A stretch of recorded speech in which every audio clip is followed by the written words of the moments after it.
Hi guys, this is part 2 of easy to grow begonias slash begonias that can be grown as houseplants. There's a cattail. And this is my lovely Begonia La Cresta. I hope you like it, and here we go. Alright, so I'll start with letting everyone just see this bad boy.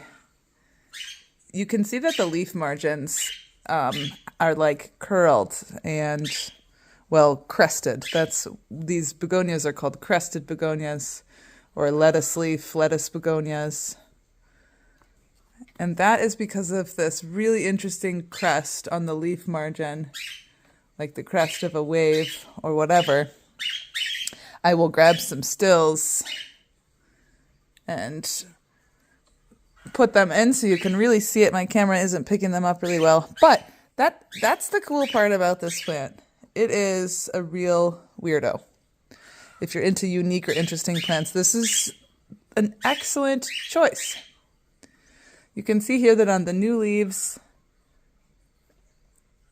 we have like a red coloration, nice and dark, really, really nice green bursts in the center. And the veination stays fairly prominent throughout. There's more mature. Really weird plant. I have shown this plant to several people who had a negative reaction to it, saying it looked diseased or, you know, like a viral molecule or something like that. And I can totally see that being the case, and maybe, just maybe, that's why I like it. So, for sure a unique plant. The color is awesome. It has this lovely, dark, deep forest green color. I love dark plants. The new leaves have a bit of a red tinge to them, which is just gorgeous. And then the leaf undersides are also this really nice glowing red. Super cool plant. I have read, I think it was on Steve's Leaves website, that it's like Susie's Curl is another, like an alternate name for this. But we're going to go with La Cresta because that's what I bought it as. So, look at that bad boy.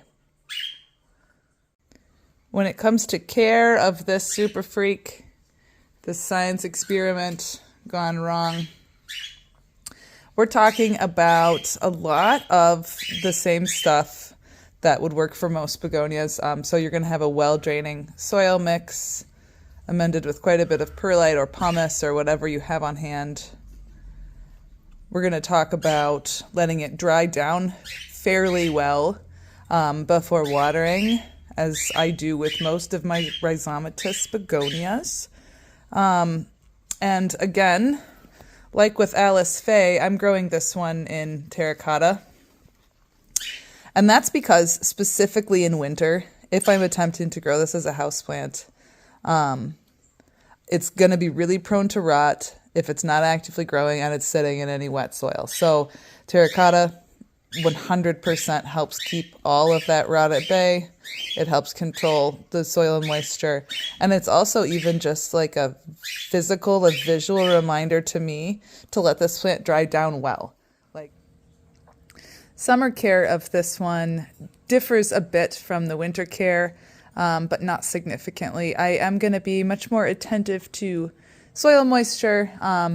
It's just going to need more water, obviously, because it's growing more quickly. I put this one outside for summer, so the wind also, you know, it all works to dry them down a little bit more quickly.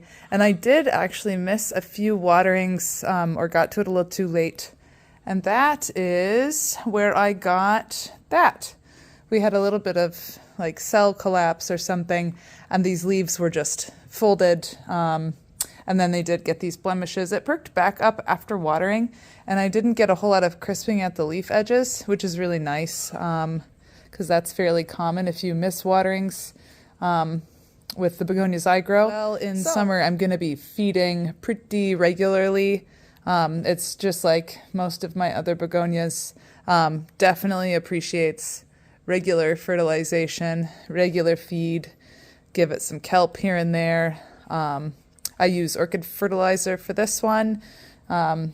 the MSU formula, and I do use reverse osmosis water. I'm not sure how this would respond to tap water because I haven't tried it really consistently, but on occasion, just watering from the hose hasn't angered it, so I don't worry about that too much. Propagation is easy with this one, standard begonia rules. I have noticed, oh, there's Meaty again, tail. I have noticed that it is slow to root from a leaf cutting, but it will eventually come. So just be patient, resist the urge to keep it super duper wet when you're propping it, and it will come around. It, for me, has taken several months to send up plantlets. So that's a long time. I mean, 3 months. But just be patient. Put it somewhere where you're not going to worry about it, and it will indeed come up. And I suspect that had I done it in spring or summer, it would be a lot quicker. But I do most of my rooting over winter when I cannot be outside. So, yeah, that is about it for Begonia La Cresta right now. If anyone has any questions or comments, I would love to hear about them. If you grow this, talk to me about it. Tell me what you like and or hate about it. I hope you like it.